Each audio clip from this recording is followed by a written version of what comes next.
Japan के एक छोटे से कस्बे में रहने वाले 10 वर्षीय ओकायो को जूडो सीखने का बहुत शौक था, पर बचपन में हुई एक दुर्घटना में बायां हाथ कट जाने के कारण उसके माता-पिता उसे जूडो सीखने की आज्ञा नहीं देते थे। पर अब वो बड़ा हो रहा था और उसकी जिद भी बढ़ती जा रही थी। अंततः माता-पिता को झुकना ही पड़ा और वो ओकायो को नज़दीकी शहर के एक मशहूर मार्शल आर्ट्स गुरु के यहाँ दाखिला दिलाने ले गए। गुरु ने जब ओकायो को देखा तो उन्हें अचरज हुआ कि बिना बाएं हाथ का यह लड़का भला जूडो क्यों सीखना चाहता है। गुरु ने जब ओकायो को देखा तो उन्हें अचरज हुआ कि बिना बाएं हाथ का यह लड़का भला जूडो क्यों सीखना चाहता है। उन्होंने पूछा, तुम्हारा तो बायां हाथ ही नहीं है, तो भला तुम और लड़कों का मुकाबला कैसे करोगे? ये बताना तो आपका काम है, ओकायो ने कहा। मैं तो बस इतना जानता हूँ कि मुझे सभी को हराना है और एक दिन खुद सेंसेई मास्टर बनना है। गुरु उसकी सीखने की दृढ़ इच्छा शक्ति से काफ़ी प्रभावित हुए और बोले, ठीक है, मैं तुम्हें सिखाऊंगा, लेकिन एक शर्त है, तुम मेरे हर एक निर्देश का पालन करोगे और उसमें दृढ़ विश्वास रखोगे। ओकायो ने सहमति में गुरु के समक्ष अपना सर झुका दिया। गुरु ने एक साथ लगभग 50 छात्रों को जूडो सिखाना शुरू किया। ओकायो भी अन्य लड़कों की तरह सीख रहा था, पर कुछ दिनों बाद उसने ध्यान दिया कि गुरुजी अन्य लड़कों को अलग-अलग दांव पेच सिखा रहे हैं, लेकिन वह अभी भी उसी एक किक का अभ्यास कर रहा है जो उसने शुरू में सीखी थी। उससे रहा नहीं गया और उसने गुरु से पूछा, गुरुजी, आप अन्य लड़कों को नई नई चीज़ें सिखा रहे हैं, पर मैं अभी भी बस वही एक किक मारने का अभ्यास कर रहा हूँ। क्या मुझे और चीज़ें नहीं सीखनी चाहिए? गुरुजी बोले, तुम्हें बस इसी एक किक पर महारत हासिल करने की आवश्यकता है। और वो आगे बढ़ गए। ओकायो को विस्मय हुआ, पर उसे अपने गुरु पर पूर्ण विश्वास था और वह फिर अभ्यास में जुट गया।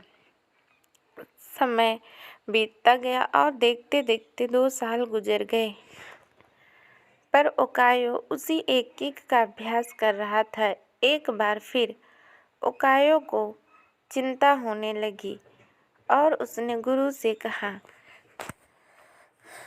क्या अभी भी मैं बस यही करता रहूँगा और बाकी सभी नई तकनीकों में पारंगत होते रहेंगे? गुरुजी बोले, तुम्हें मुझ में यकीन है तो अभ्यास जारी रखो। ओकायो ने गुरु की आज्ञा का पालन करते हुए बिना कोई प्रश्न पूछे अगले 6 साल तक उसी एक किक का अभ्यास जारी रखा।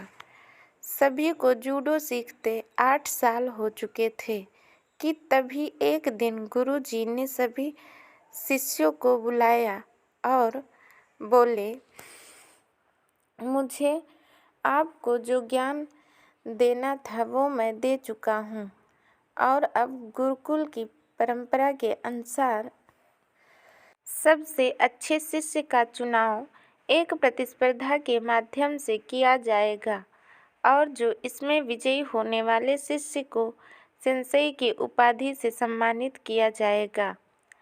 गुरुजी ओकायो को उसके पहले मैच में हिस्सा लेने के लिए आवाज़ दी। ओकायो ने लड़ना शुरू किया और खुद को आश्चर्यचकित करते हुए उसने अपने पहले 2 मैच बड़ी आसानी से जीत लिए। तीसरा मैच थोड़ा कठिन था, लेकिन कुछ संघर्ष के बाद विरोधी ने कुछ क्षणों के लिए अपना ध्यान उस पर से हटा दिया। ओकायो को तो मानो इसी मौके का इंतजार था। उसने अपनी अचूक किक विरोधी के ऊपर जमा दी और मैच अपने नाम कर लिया। अभी भी अपनी सफलता से आश्चर्य में पड़े ओकायो ने फाइनल में अपनी जगह बना ली। इस बार विरोधी कहीं अधिक ताकतवर, अनुभवी और विशाल था। देखकर ऐसा लगता था कि ओकायो उसके सामने 1 मिनट भी टिक नहीं पाएगा। मैच शुरू हुआ। विरोधी ओकायो पर भारी पड़ रहा था। रेफरी ने मैच रोककर विरोधी को विजेता घोषित करने का प्रस्ताव रखा, लेकिन तभी गुरुजी ने उसे रोकते हुए कहा, नहीं, मैच पूरा चलेगा। मैच फिर से शुरू हुआ। विरोधी अति आत्मविश्वास से भरा हुआ था और अब ओकायो को कम आंक रहा था और इसी दंभ में उसने एक भारी गलती कर दी।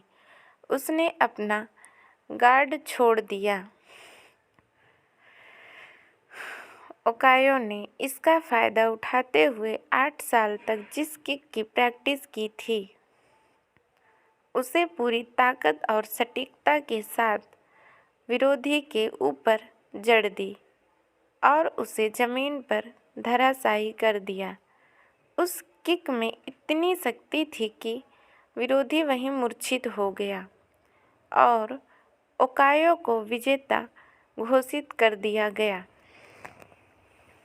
मैच जीतने के बाद ओकायो ने गुरु से पूछा, सेंसेई, भला मैंने यह प्रतियोगिता सिर्फ एक मूव सीख कर कैसे जीत ली? तुम 2 वजहों से जीते, गुरुजी ने उत्तर दिया। पहला, तुमने जूडो की एक सबसे कठिन किक पर अपनी इतनी मास्टरी कर ली कि शायद ही इस दुनिया में कोई और यह किक इतनी दक्षता से मार पाए। और दूसरा कि इस किक से बचने का एक ही उपाय है और वह है विरोधी के बाएं हाथ को पकड़कर उसे ज़मीन पर गिराना। ओकायो समझ चुका था कि आज उसकी सबसे बड़ी कमजोरी ही उसकी सबसे बड़ी ताकत बन चुकी थी। मित्रों, ह्यूमन बीइंग होने का मतलब ही है इम्परफेक्ट होना। इम्परफेक्शन अपने आप में बुरी नहीं होती, बुरा होता है हमारा उससे डील करने का तरीका। अगर ओकायो चाहता तो अपने बाएं हाथ के न होने का रोना रोकर एक अपाहिज की तरह जीवन बिता सकता था, लेकिन उसने इस वजह से कभी खुद को हीन नहीं महसूस होने दिया। उसमें अपने सपने को साकार करने की दृढ़ इच्छा थी और यकीन जानिए, जिसके अंदर यह इच्छा होती है, भगवान उसकी मदद के लिए कोई न कोई गुरु भेज देता है। ऐसे गुरु जो उसकी सबसे बड़ी कमजोरी को उसकी सबसे बड़ी ताकत बना के उसके सपने साकार कर सकता है। तो जिंदगी में हमेशा अपने दृढ़ निश्चय के साथ आगे बढ़े। ये कहानी पसंद आई हो तो लाइक, सब्सक्राइब एंड कमेंट करना ना भूलें। धन्यवाद।